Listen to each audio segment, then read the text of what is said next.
Maligayang Pasko sa inyong lahat, mga minamahal na kapatid. Ngayon po ay Christmas year 2023. Kaya, Daily Gospel Reflection, Christmas Edition. Ho, ho, ho! Merry Christmas! Kaya sa lahat po ng mga deboto ni San Antonio ng Padua, sa mga viewers and followers of the Daily Gospel Reflection, maraming salamat po sa inyong patuloy na pagtangkilik at kami po'y nakapagpapatuloy sa gawain ito sapagkat kayo po'y isa sa mga nagbibigay sa amin ng inspirasyon at lakas para makapagpatuloy. Pagbati din po sa lahat ng mga benefactors po namin, sa mga tulong na ibinigay po ninyo sa buong taon 2023. Hindi po namin magagawa at mabibigyan ng katuparan ang mga proyekto, kundi po sa tulong na inyong ibinigay. Ang Diyos na po ang bahalang gumanti sa inyong kabutihan. And once again, welcome to our Daily Gospel Reflection. Sama-sama po nating pagnilayan ang mga salita ng Diyos mula sa mabuting balita para sa araw na ito.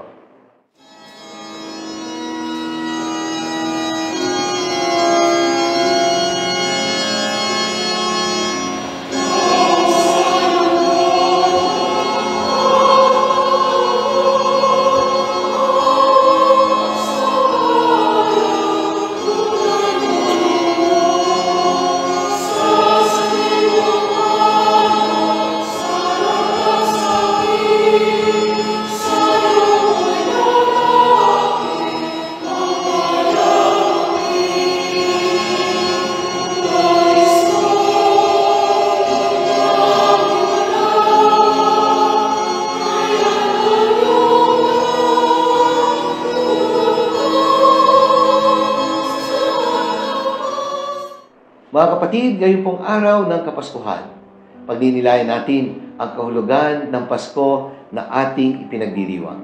Pasko ng pagsilang ng ating Panginoon. Ating pong pagninilayan ang Ebanghelyo para sa gabi ng paghihintay sa pagdating ng Pasko, Christmas Eve Mass, pero ito po ay para din mismo sa araw ng Kapaskuhan, December 25. Mula po sa Ebanghelyo ayon kay San Lucas, 2 kabanata, mga talata 1 hanggang 14. Ang title po na binigay ko sa ating Christmas reflection ay sasabing Sabsaban at Nabasbas. Pasko na may sakop at hindi Pasko ngunit kapos. Oo mga kapatid, ang sabsaban ay napakahalagang simbolo ng panahon ng Kapaskuhan. Hindi yata mabubuo ang kwento ng Pasko kung wala ang sabsaban, sapagkat dito isinilang ang ating Panginoong Hesus, ang hari ng mga hari, ang ating tunay na mananakop. Kung atin naman pong babasahin ang salitang sabsaban ng pabalik, katulad po ng binanggit ko noong nakaraang pagninilay tungkol sa Pasko, ito po ay magiging salitang nabasbas. Nabasbas ang mundo dahil sa pagsilang ng Diyos sa salitang nagkatawang tao sa sabsaban. Kaya sabsaban, nabasbasan ang mundo. Kabaligtaran po sa inaasahan ng marami ang naging paraan ng pagdating ng manunubos. Napakasimple, napakapayak. Mahirap ang sitwasyon.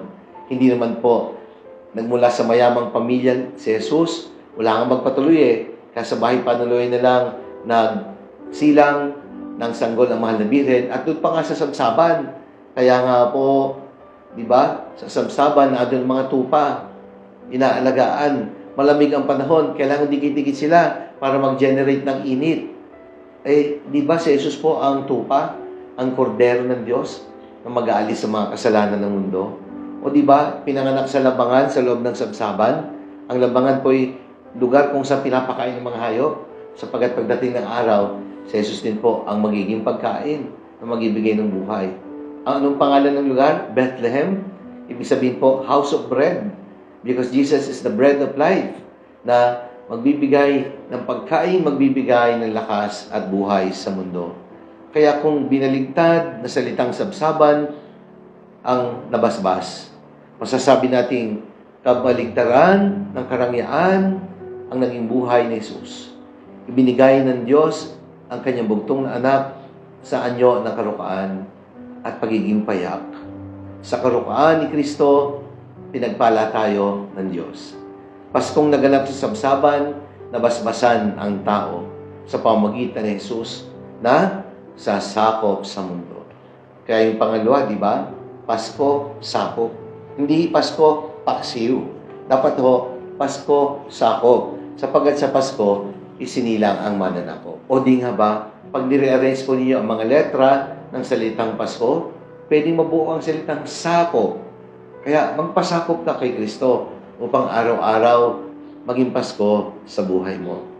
Kaya mga minamahal kong kapatid, totoong-totoo ang mensaheng hatid ng Kapaskuhan. Magpasakop tayo sa mananakop at magiging makabuluhan ang lahat ng Pasko na ating pinagdiriwang. 3 bagay ang itinuturo sa atin na pinakang laman ng pagninilay ko. Una, sa sabsaban na basbasan ang mundo.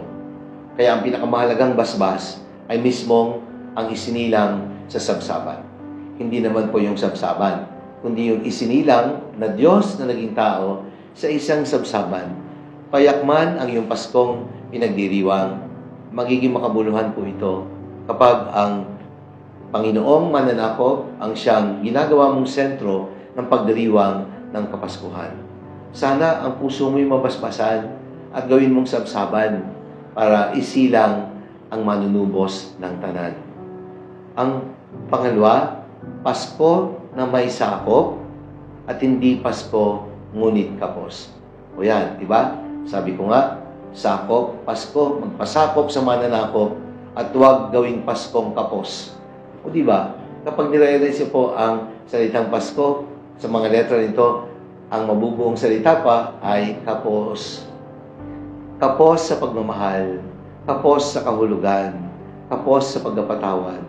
Kaya kung sa mga titik na salitang Pasko ay may sakop, sinisikap mo bang magpasakop kay Jesus? O baka naman, ikaw ay Paskong kapos.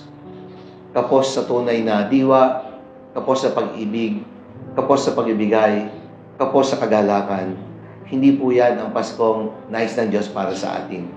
Kaya huwag natin gawing Paskong kapos sa diwa ng pagmamahal, ang Paskong pinagdiriwang. At ang pangatlo, ano ba ang larawan ng Paskong nakasanayan mong ipagdiwang taon-taon? Anong larawan ng Pasko ang nais mong makita sa buhay mo ngayon? Gamitin ko po ang salitang Pasko na may 5 letra. P-A-S-K-O. P, panalangin at pasasalamat. Busugin mo sa panalangin, pasasalamat ang Pasko upang maging tunay na Pasko. Pangalawa, letter A, alay kapwa. Matutong magbigay sapagkat ang Diyos ay nagbigay dahil sa kanyang pagmamahal. Pwede kang magbigay na hindi nagmamahal. Pero hindi ka pwedeng magmahal na hindi ka itutulak ng pagmamahal para magbigay. Alay kapwa. Pangatlo, sakripisyo. Ayan, hindi puro saya. Dapat meron ding lamang sakripisyo ang ginagawa nating pananalangin. Kasama na po dito, yung bang hindi lang puro sa sarili ang Pasko. Dapat lalabas ka rin sa sarili mo at magbigay ka ng mga bagay mula sa iyong sarili sa ikabubuti ng iba. Hindi yung ikaw lang masaya, kundi masaya ang iba dahil sa iyo at sa iyong mga sakripisyo. Letter K, Kristo sa ating puso. Ayan, yan ang huwag mawawala. Si Kristong tunay na dahilan kung bakit may Pasko. At kailan ito gagawin? Letter O, ora mismo. Ngayon na, huwag sa susunod na Pasko o saka na, sapagkat bawat araw ay isang hamon na gawing Pasko ang buhay natin. Pasko na nagpapasakop sa mananakop. Pasko, pero hindi Paskong kapos, kundi Paskong panalangin at pasalamat, alay kapwa, sakripisyo, Kristong nasa puso, at gawin mo ora mismo. Kaya, magiging makabuluhan ang ating Pasko. Merry Christmas po sa inyong lahat. Manalangin tayo. Ang manaming banal, Diyos sa makapangyarihan, salamat po sa regalo ng Paskong taon-taon ay aming pinagdiriwang. Matutunawa namin sa buhay ang tunay na kahulugan ng masayang okasyon na ito nang ikaw ay nag-alay ng iyong buhay at sarili para sa aming kaligtasan. Amen. Maraming salamat po mga minamahal na kapatid. Sana po nagustuhan niyo at nakatulong ang ating pagninilay sa araw na ito. Kung inyo pong nagustuhan at nakatulong, i-like po ninyo at i-share. Ibahagi natin ang mensahe ng salita ng Diyos ngayong Kapaskuhan sa ating mga kaibigan, mga kakilala, at mga mahal sa buhay. At sa lahat po ng inyong tulong na pinapaabot sa amin, ang Diyos na po ang bahalang gumanti sa inyong kabutihang loob Maging instrumento nawa kayo ng pagmamahal ng Diyos, hindi lamang ngayong Pasko, kundi sa bawat sandali ng ating buhay. Pagpalain tayo ng makapangyarihan Diyos, Ama, ng Anak, ng Espiritu Santo. Amen. Merry Christmas from the Daily Gospel Reflection here at the National Shrine of San Antonio de Padua. God bless you all.